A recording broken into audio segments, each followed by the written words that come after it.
esse filme é um... Eu sempre digo que o Lucas Paraíso, que é o roteirista, é a alma e o coração desse filme. São reminiscências da infância do Lucas em Pelotas, no interior do Rio Grande do Sul, de onde a Manu é originária. E aí ele, enfim, viveu algumas daquelas situações, né, e outras ele romanceou de verdade naquela casa, né, que é uma charqueada, que é um lugar onde se fazia charque, né, até o começo do século XX.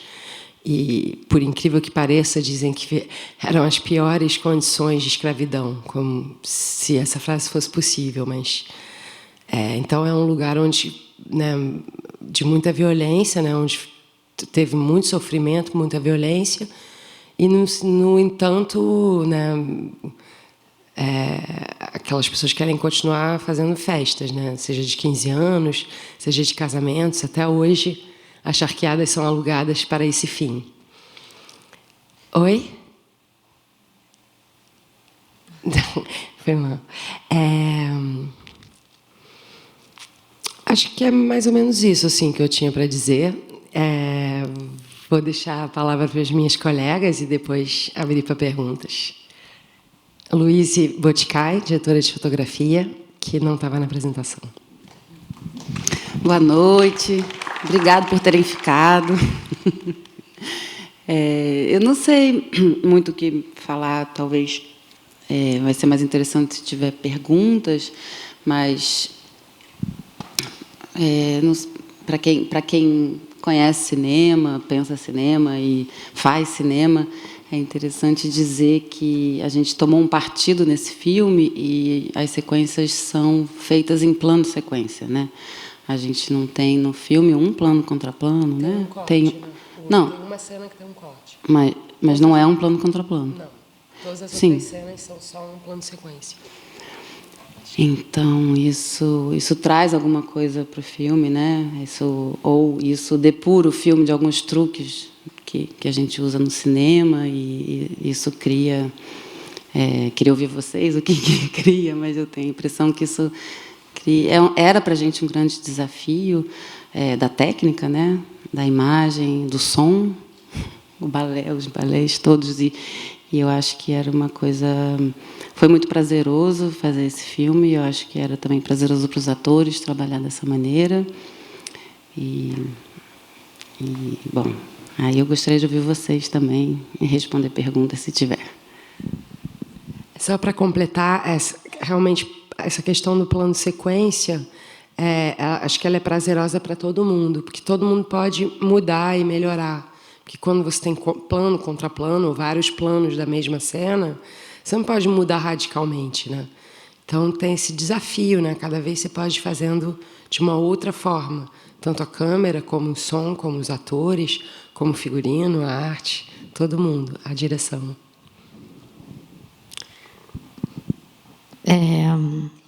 Real, assim, verdade, isso que elas disseram, realmente. Como atriz é muito legal poder trabalhar desse jeito, onde você sempre pode recriar alguma coisa e repensar aquilo que você queria, que você estava contando antes. E, para além disso, ver outros atores, né? Porque uma coisa muito doida que tem nesse filme é que é um elenco muito grande. Então, você tem muitas referências assim junto com você o tempo todo. Você pode lidar com pessoas como eu, que não tinham tanta experiência, né, tanto tempo de voo, eu diria, como outras pessoas que tinham mais. E esse contato era muito incrível, principalmente por causa dessa questão dos planos de sequência, porque você via como aqueles outros atores que você, sei lá, de alguma maneira está trabalhando junto e também está almejando se tornar um pouco daquilo um dia, você vê o quanto aquilo deixa eles motivados. O quanto ver, sei lá, a Ítalo, a Camila, enfim, elas me prenderam muito. Vê-las entrando em cena era algo muito motivador, assim. E também participar dessa valsa que a Luíse propôs com a câmera era muito legal, era sem palavras. Acho que a gente vai deixar abertas as perguntas, se alguém tiver alguma.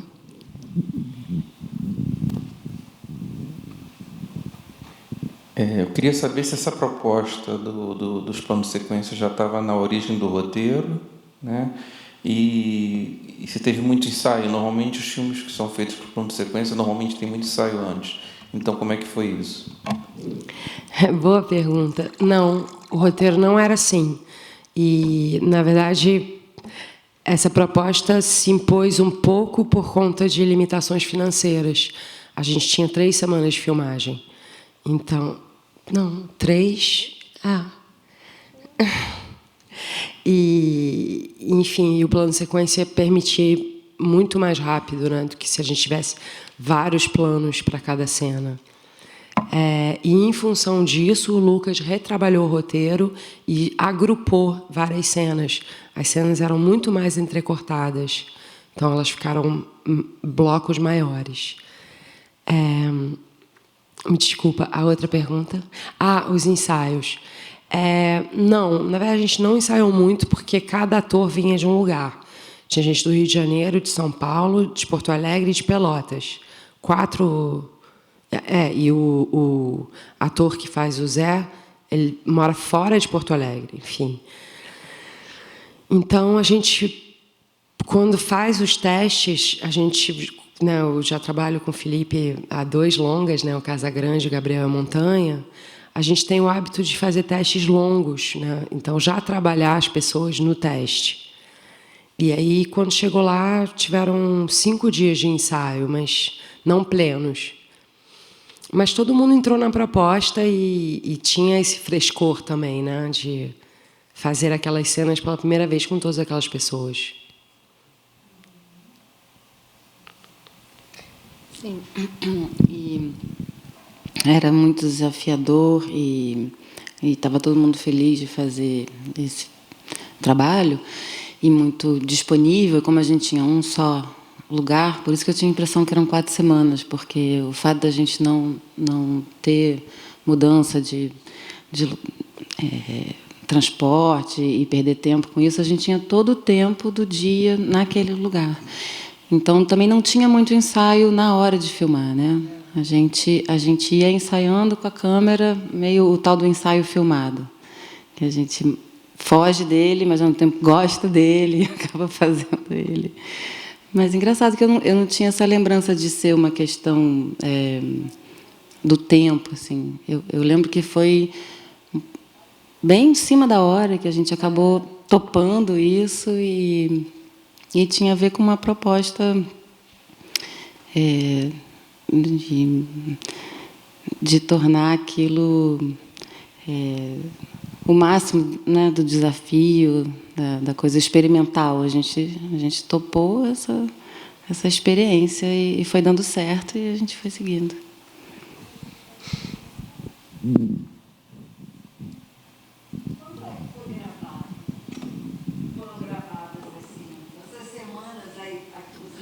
Foi acho que é 25 de novembro a 10 de dezembro de 2017. Quase 2 anos. Eu só queria saber o porquê da escolha do ano, assim, do filme, né? Por que ambientar esse filme, essa história nesse ano, que é um ano, enfim, importante na história do Brasil, de certa forma. Se é uma demanda dos tempos de agora ou se é uma coisa que já estava meio que pensada por vocês? Fala um pouquinho disso. Então, o Lucas Paraíso, ele escreveu esse roteiro em 2005.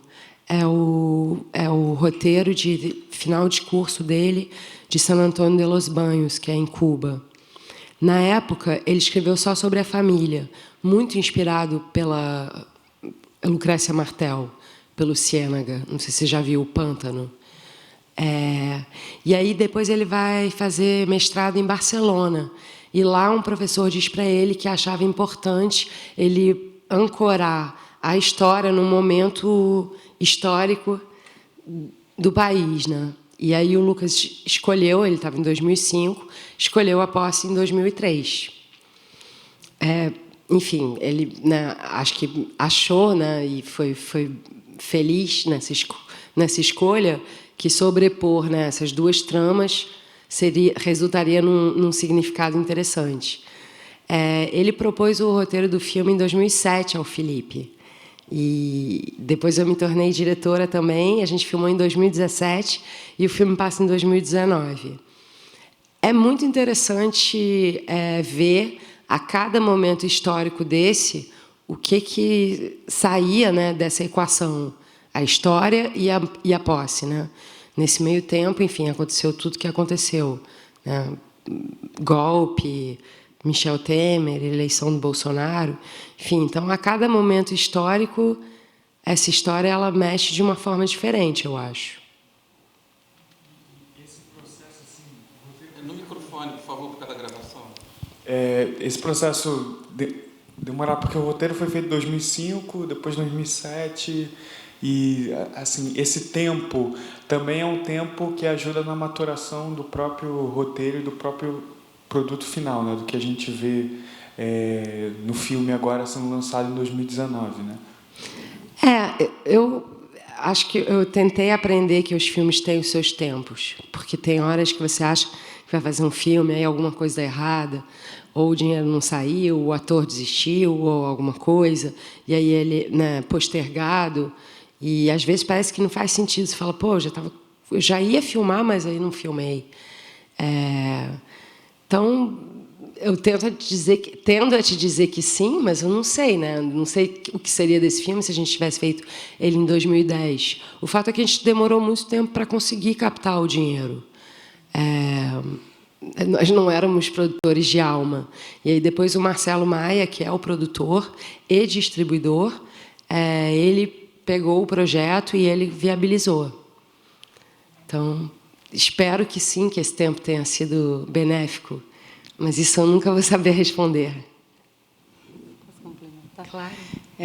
Eu queria complementar que quando a gente filmou no último mês de 2017, a gente não tinha nem, né, não podia nem imaginar a catástrofe que ia acontecer no Brasil. A gente já tinha o golpe, já tinha o Temer, e essa independência também da obra, né? Eu acho que o filme ele toma uma potência, um lugar e um significado.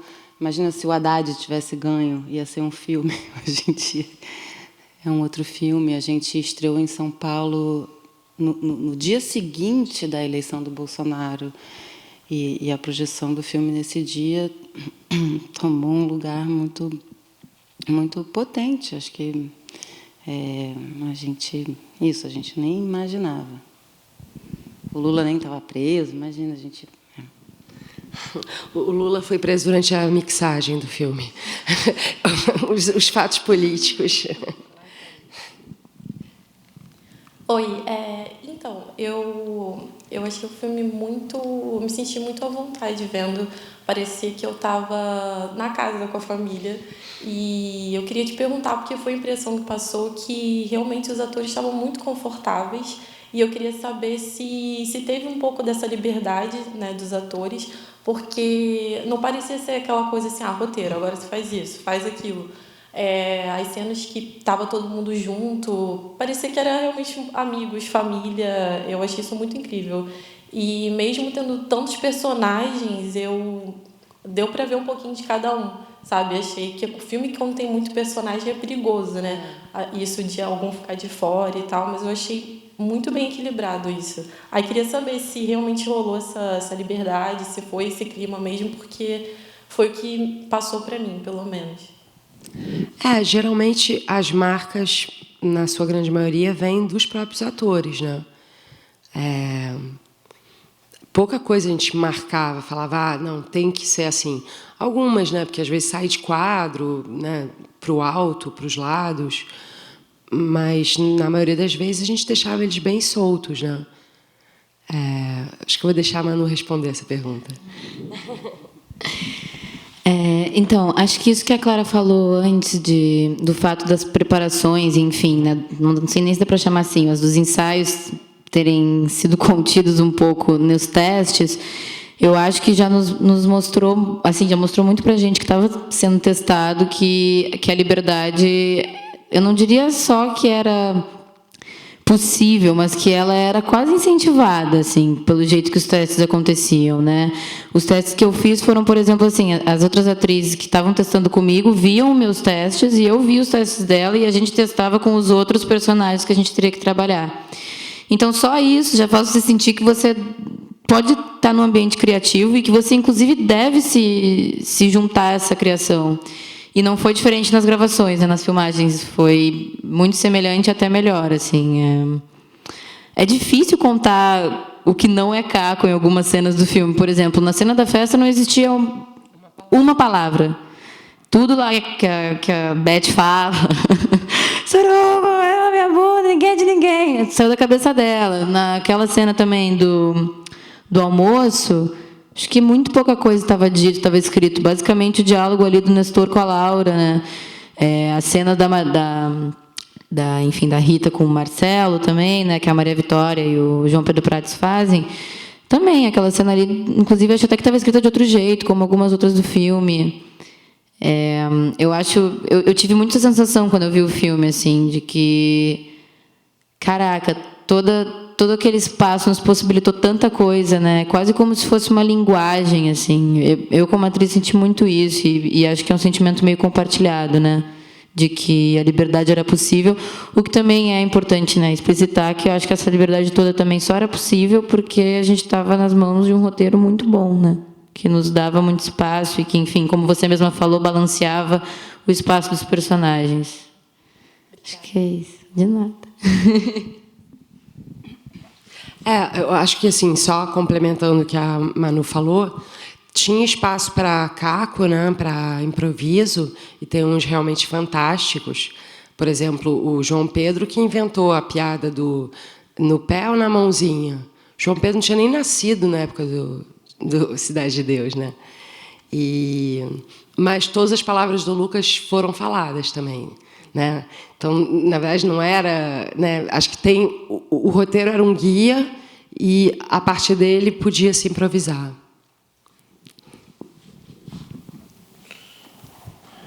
Oi, boa noite. Eu gostei muito do filme. Eu achei as cenas do tiro ao alvo, né? É muito difícil de imaginar, né? Primeiro parecia que ia seguir certinho, cada um ia dar um tiro. Aí tem essa brincadeira, e depois tem o menino que não quer atirar, e depois tem o outro personagem que dispara todas as balas. Acho que as crianças deram um show também.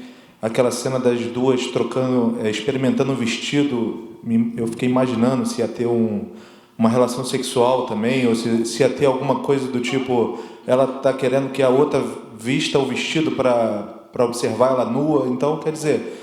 A cena dos dois jovens no quarto, você não sabe se eles tiveram relação sexual ou não, e se teve, como que foi, porque era uma relação truncada, né, entre eles. Então eu gostei muito do filme, e eu acho que o Rio Grande do Sul, nesse momento, aparece bastante, porque tem o Legalidade também, e tem uma discussão política ali fortíssima, preenche uma lacuna que a gente não tinha no cinema, que é a campanha da legalidade de 61, com a coragem do Brizola. O golpe já estava pronto em 1961, ele inclusive ousa organizar as massas armadas, né? E agora, com o filme Domingo, eu não leio sinopse, e eu achei bastante interessante a temática da campanha de 2003. E eu tenho uma pergunta, assim, estou começando a me interessar mais por cinema, então eu observei o som do filme e me marcou muito a chuva, as músicas e os pássaros. Os pássaros estão o tempo inteiro, até nas cenas internas dentro da casa. E eu tenho curiosidade de como que isso é gravado, se é o ambiente natural mesmo, como que se é inserido depois, se esses pássaros se eles são lá do Rio Grande do Sul mesmo. Tenho uma curiosidade sobre isso, se puder explicar do ponto de vista técnico isso. Claro. Obrigada pelos elogios. São cenas que das quais eu gosto muito. A cena do tiro ao alvo, por exemplo, não tinha fala. Então foi toda improvisada pelos atores. E realmente lindamente, né? Tem uma coisa que é muito bonita, é que os atores que faziam, né, os pais, tanto os pais quanto as mães, tirando a Beth, que é a Camila Morgado, que não liga para o filho dela, que está sempre largado, né, o Matheus, os outros eles meio que ajudavam a conduzir, né, os adolescentes e as crianças, né? Então foi muito bonito ver os atores adultos, né, encaminhando as crianças. E esse foi, né, eles criaram a cena juntos.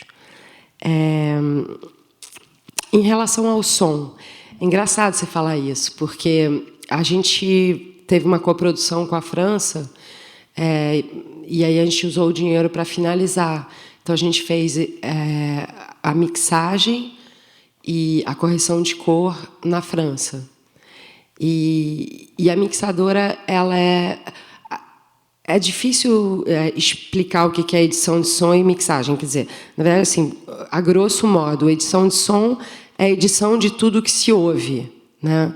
Então, ele vai escolher todos os sons que vão ser ouvidos. E a mixagem é quem vai modular isso tudo. A gente teve uma mixagem de 4 semanas. A gente até brincava que a gente tinha mais tempo de mixagem do que de filmagem. E ela usou, sim, alguns sons que não eram de lá, mas a grande maioria era de lá. Tinha sido gravado na época da filmagem. A chuva, eu achava que era um pouco exagerada, mas ninguém concordava comigo, mas eu ficava um pouco, gente, mas é muita chuva, porque é pesado mesmo. Então, vou escrever para ela hoje, dizer que um espectador atento reparou. Como ela percebeu que eu era meio purista, né, e que eu não ia querer que usasse sons que não tinham sido gravados lá, ela talvez tenha usado, não tenha me falado, porque eram tantas pistas de som, eu era incapaz de entender o que estava ali, né? Um sabiá presente. Possivelmente. Mas a gente está no meio do mato, né? Ele é laborioso, ele canta o dia inteiro. Mas o que é engraçado também é que na filmagem, né, a gente sempre faz um som ambiente. Então, digamos, a gente filma essa sequência do debate no Cinearte UF. Quando acaba a filmagem, a gente pede 1 minuto de silêncio e ele grava, né, o técnico de som grava o ambiente. E aí teve um dia que o Pedro Sá, né, que é o técnico de som, ele foi na casa um dia de folga para gravar os ambientes de dentro da casa. E aí, no dia seguinte, ele me falou, olha, não tem ambiente, porque as paredes são tão grossas que não se ouve nada. Então, de fato, não se ouviria aqueles pássaros lá dentro, né? Mas as janelas estavam abertas. Mas as janelas estavam abertas. Mas, enfim, sem dúvida um som impressionista, sim. Assim, tem uma mão um pouco pesada.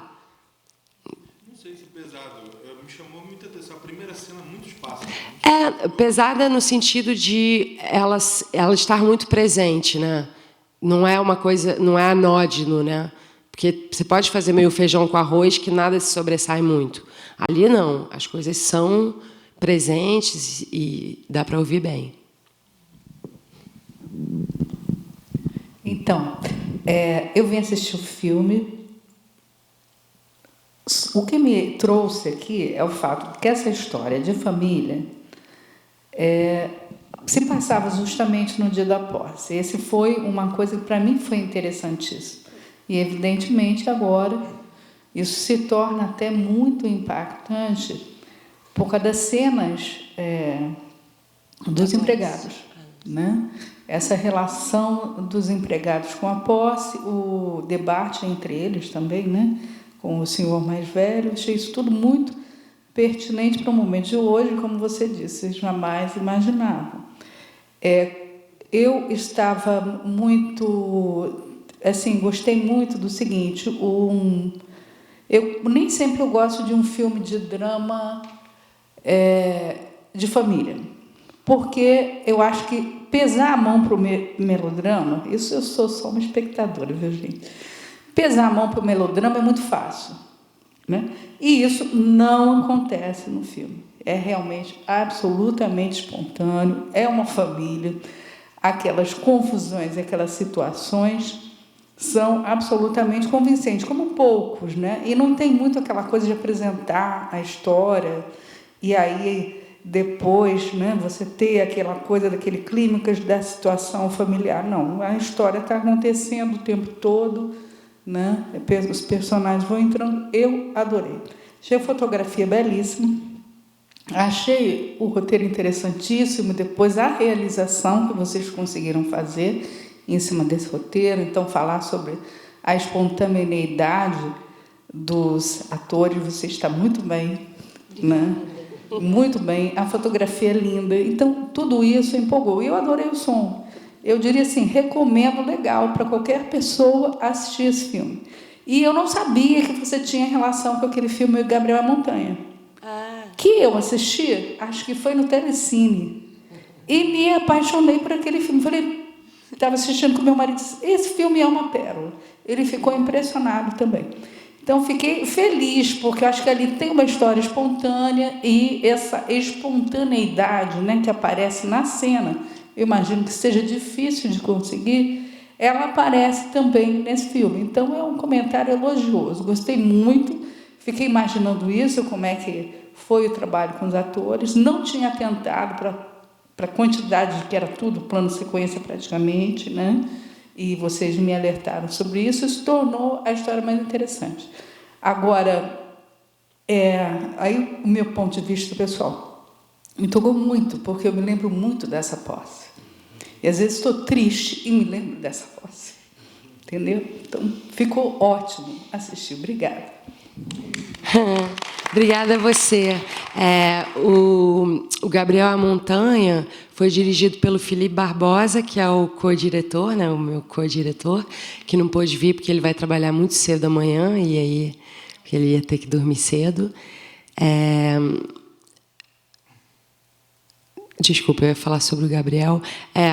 Mas é verdade, eu concordo com você que nos dois filmes tem uma enorme liberdade dos atores, né?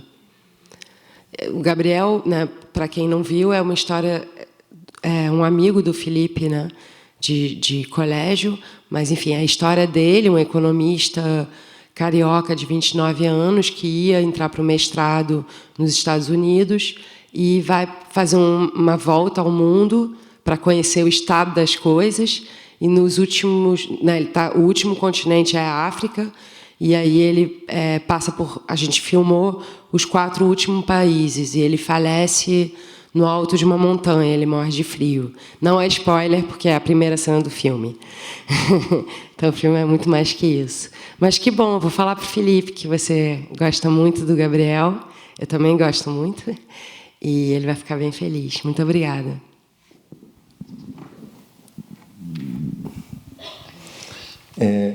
Eu já vi o filme 2 vezes e, ouvindo aqui esse debate, fiquei pensando no título, né? Domingo, que teoricamente seria o dia de descanso, né? E acho que tem essa questão de que eu li em algum lugar que a posse do Lula foi num sábado, né? Numa quarta. Foi numa quarta. E o filme chama Domingo, mas então isso é uma questão, né, sobre o título do filme. Mas, pensando no filme, tem toda uma tipologia dos oprimidos, né? Então, assim, tem o oprimido que chegou à presidência, né? Ou seja, pensar o domingo como o dia em que a opressão é suspensa, né? O dia de descanso da opressão.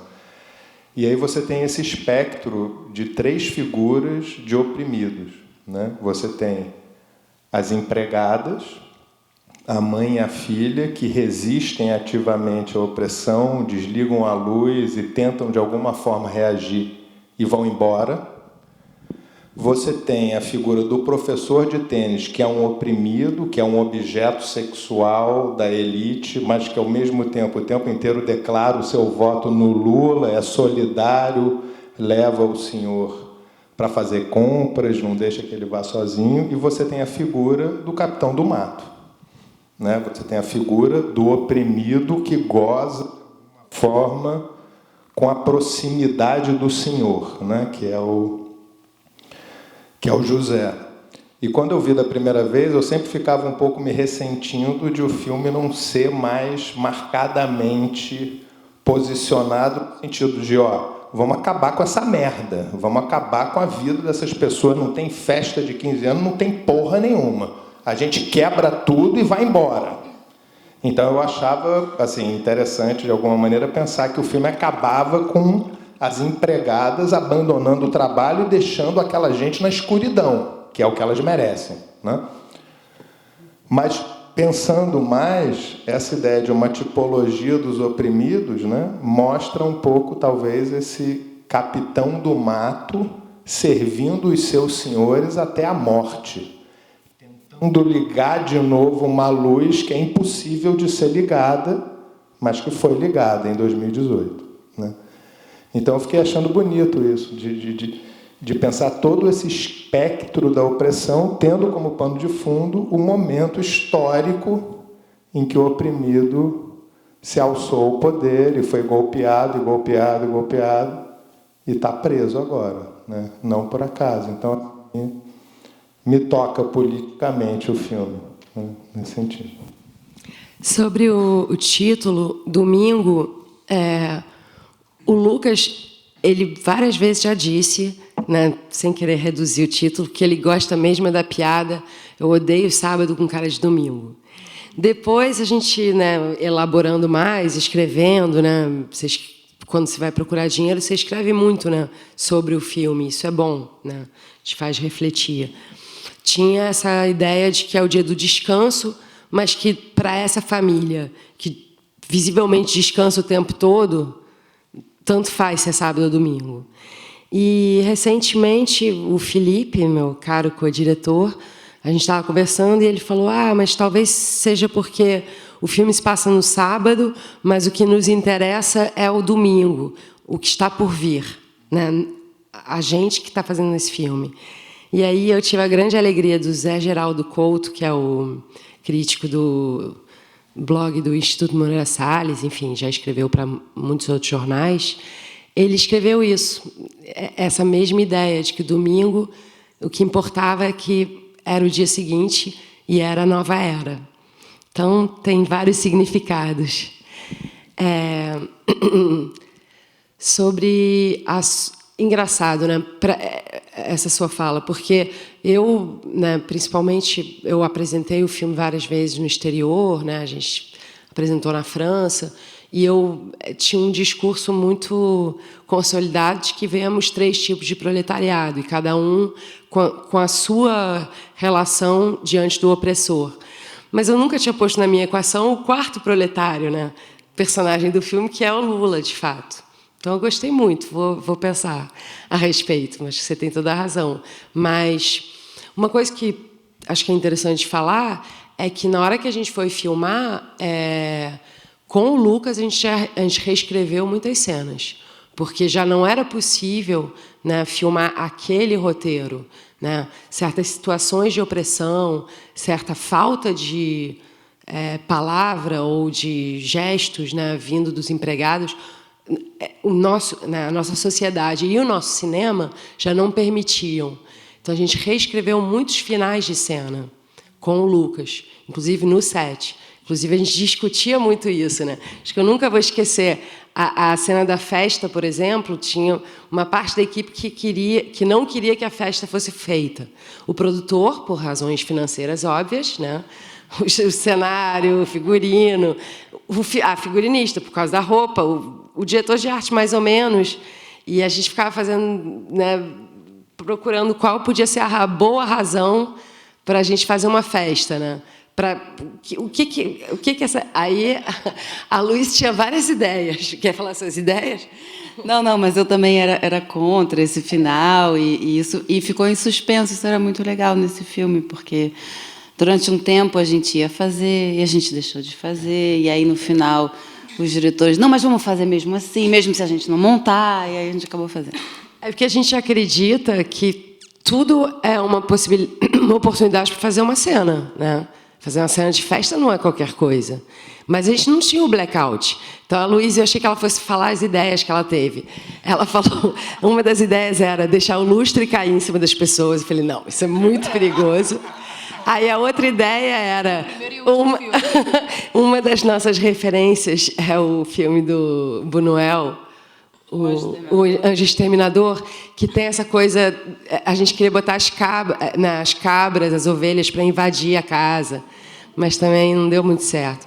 E aí... A gente tentou, mas com a casa vazia. E aí acabou com essa ideia, foi o Felipe quem teve, de apagar a luz, que é ótima. Mas eu fiquei muito feliz de fazer a festa, porque eu acho que é isso, eu acho que esse tipo de burguesia brasileira, né, que permitiu a gente chegar no lugar onde a gente está, não quer que nada mude, nem um segundo.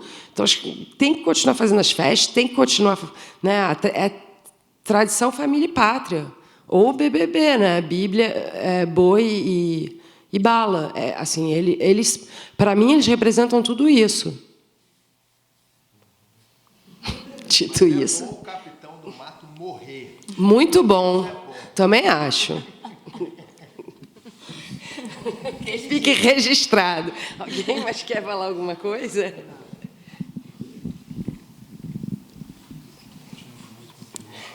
Que o Capitão do Mato morre. É muito bom, é muito bom. Bom, primeiramente, parabéns pelo filme. Eu gostei muito mesmo.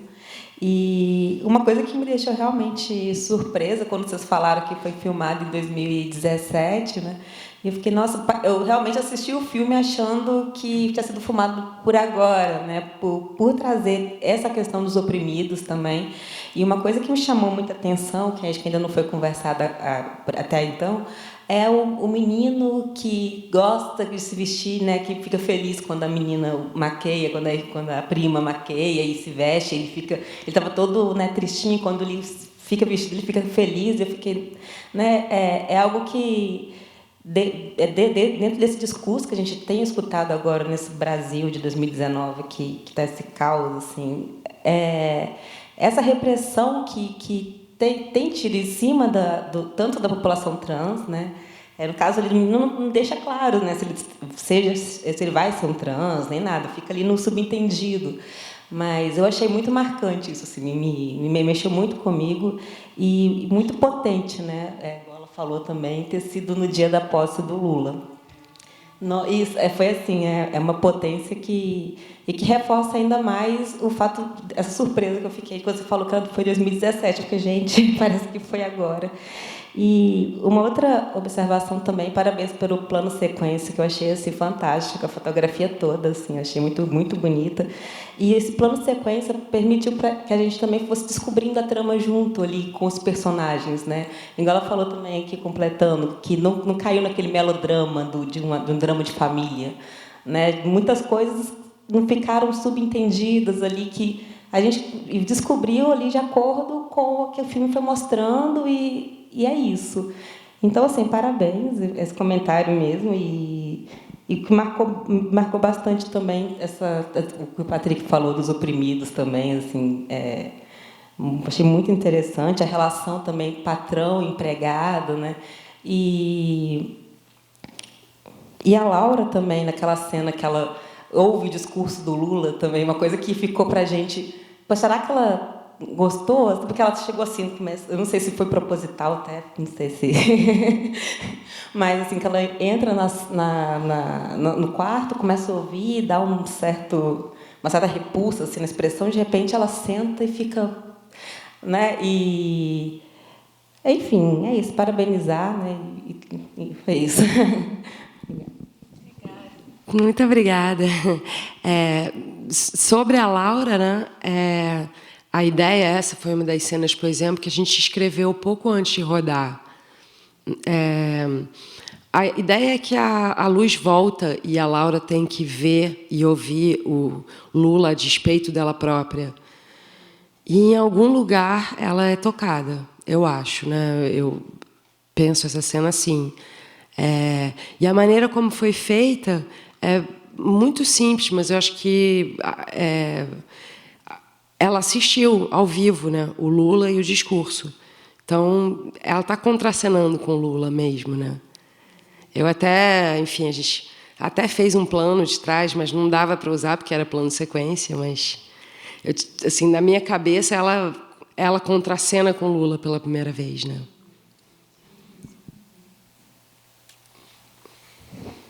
É uma pergunta bem objetiva. Aquela primeira cena do carro chegando na fazenda, tem um rádio com a notícia da posse, né? Aquela voz é do jornalista Paulo Henrique Amorim? É.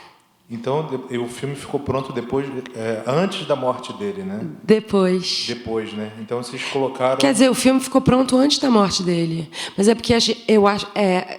desculpa. É porque eu acho que a gente não comprou esses direitos. Então, acho que o Paulo Henrique Amorim não sabia.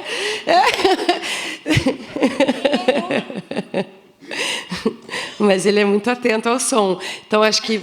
Enfim... Mas eu acho que mesmo que a gente tivesse comprado... o Paulo Henrique Amorim talvez não soubesse, a menos que a gente informasse ele, né? Porque não passa por ele essa compra, né? Na verdade, esse foi um som que eu achei, eu estava fazendo pesquisa, né, durante a pós-produção de tudo que tinha sobre a posse, comentários, e aí eu achei tão bom que a gente colocou. A gente não colocou o nome dele nos créditos, né? Não, mas é a voz dele. É a voz dele. Saindo um pouco do filme, eu queria aproveitar a presença da Luíse e para ela falar um pouquinho desse mercado de cinema, né? A gente tem visto essa ocupação de mulheres fotógrafas bem recentemente, né? Mas como é que está essa perspectiva diante aí desse futuro incerto do nosso cinema? Enfim, a gente vem desse período de conquista, né, que foi, né, tão difícil, tão árduo, né, tão demorado, na verdade, né, de vocês estarem ocupando esse espaço, e como é que justamente na hora que vocês estão conseguindo vem aí essa pancada? Muito, muito, muito difícil de falar em perspectiva nesse momento tão catastrófico. Mas tem um movimento muito bonito das mulheres fotógrafas do Brasil, e isso é ampliado para diretoras de fotografia, assistentes de câmera, mulheres na elétrica, começando as mulheres na maquinária. É um coletivo que se chama o DAFB, que é a Associação das Diretoras de Fotografia do Brasil, mas que fez uma espécie de comunhão, ou está tentando, né, através de um site que mapeia essas mulheres que trabalham com a parte da fotografia no Brasil todo. Então, o site ele traz um mapeamento dessas profissionais em todos os estados do Brasil. É muito forte, muito politizado e muito ativo em São Paulo, no Rio. Tem uma concentração de produção em São Paulo, isso justifica, mas é um movimento lindo, né? E está crescendo. E não só as mulheres fotografando, mas esse acesso sendo mais democratizado, né? Você não precisa mais passar por aquele mundo militar dos anos de assistência e de opressão e de ainda existe, claro, ainda é um universo mais masculino. Mas as mulheres chegaram com força, e isso a despeito desses 4 anos que a gente tem que esperar um pouco, mas vai passar. Isso vai passar, gente. Faltam 3 anos e 4 meses. Ou menos. Axé. E só completando, teve alguma influência a escolha da Luíse pelo fato de você ser co-diretora do filme? Não, olha, teve uma coisa de uma fidelidade muito incrível, porque o Felipe me mandou o roteiro em 2013, quando eu voltei a morar no Brasil, porque eu morei 10 anos fora, e aí eu não sei se vocês já estavam juntos, não, né? E aí passou um tempão, aí eles me ligaram, é aquele filme e tal, vamos fazer? E aí já era na época do filme. Então, bom, e completando, parabéns pelo belo trabalho, né? Que é um trabalho incrível, realmente impressionante. Obrigada. Que bom.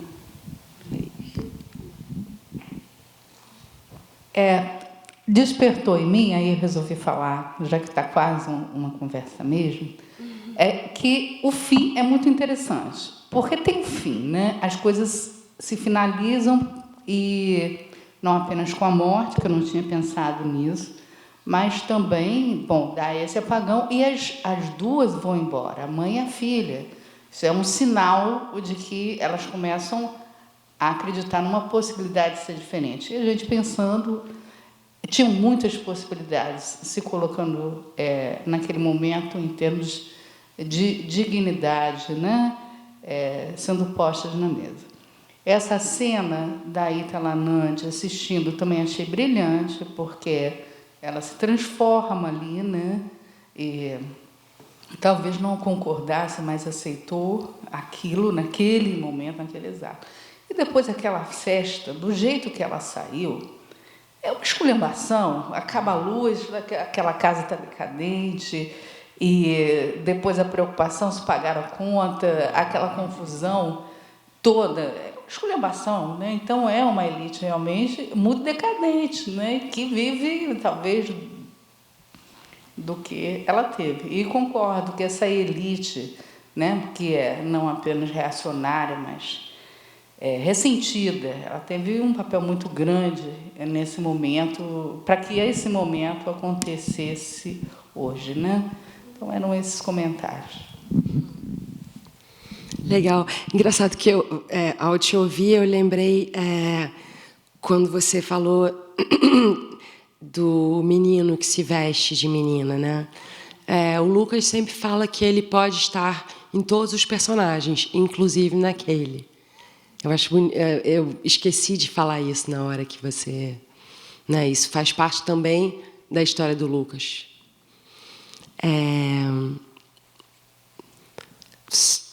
Não sei se vocês querem falar alguma coisa. Não, eu acho que essa... Primeiro, eu acho que a partida delas é uma tomada de consciência, como teve, né? Como a chegada de um torneiro mecânico à presidência possibilitou que as pessoas entendessem que não eram cidadãos de segunda classe, que podiam almejar outras coisas. E, na minha cabeça, a Rita fez vestibular para medicina e passou, e o Marcelo, que assediava ela, não passou, nem para administração, né? Então, a vingança dos pobres não foi o MST, a vingança foram as cotas raciais, né? A implementação das cotas na universidade, né? Então, as ameaças sob as quais essa burguesia, né, vivia com a chegada, né, de um proletário e da esquerda, eles não sequer imaginavam, porque não teve uma ruptura, né, com a economia liberal em si, e foi, né, os governos, né, do Lula e da Dilma foram ótimos economicamente para todo mundo, né, não teve uma ruptura. A ruptura se deu nas mentalidades, na possibilidade da Rita poder ir para a faculdade, porque ela merece muito mais do que aquele menino. Enfim, então, para mim, essa partida delas significa isso. E, com certeza, o José é isso, é um proletariado que a gente achou que... a gente acha ou quer achar que é um tipo de proletariado que não vai mais existir, que não é possível.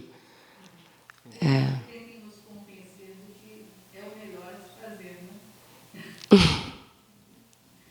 discurso hegemônico é esse, né? Quer dizer, que é o melhor que você tem que fazer é compactuar e se esforçar muito. Então, eu acho que a cena é muito boa, porque é uma cena de mudança. Que bom, obrigada. E eu vou falar para a Ítala também, que você citou ela nominalmente, ela vai ficar muito feliz. Acho que vamos encerrar, né? Alguém mais quer falar alguma coisa? Luiz e Manu? Obrigada. Paulo? Adorei. Também, adorei. Essa sala é linda e eu gostaria de morar aqui perto, para vir aqui sempre. Muito obrigada pela presença de vocês, pelo debate, pelas perguntas. E, se puderem, divulguem. Muito obrigada.